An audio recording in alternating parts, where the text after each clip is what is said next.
This is the Lone Crater YouTube. We hope this video helps. You start by confirming compatibility and preparing the device. Check model and iOS version, because native Dynamic Island needs specific hardware. If not available, you will use a third-party app. Once done, free up at least 500 MB and connect to Wi-Fi and power to avoid interruptions while installing or updating. Make sure Face ID, notifications, and background app refresh are enabled so the island can surface contextual alerts. Now open the App Store or Settings to begin the installation phase.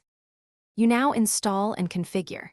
If you have compatible hardware, update iOS to the required version and review Dynamic Island settings in System Preferences. Otherwise, download a well-rated Dynamic Island app. During setup, grant notification, overlay, and accessibility permissions so the island can read and display live info.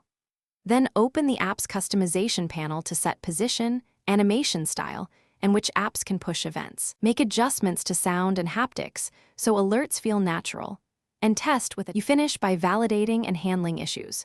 Run tests. Call, play music, start a timer, and trigger navigation to confirm live updates and touch responses. If the Dynamic Island does not appear, restart your iPhone, reinstall the app, and recheck notification and overlay permissions. Make sure low power mode or aggressive background restrictions are off.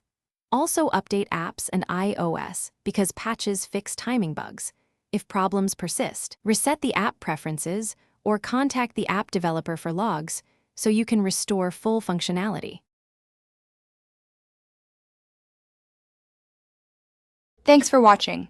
Consider subscribing if we helped you.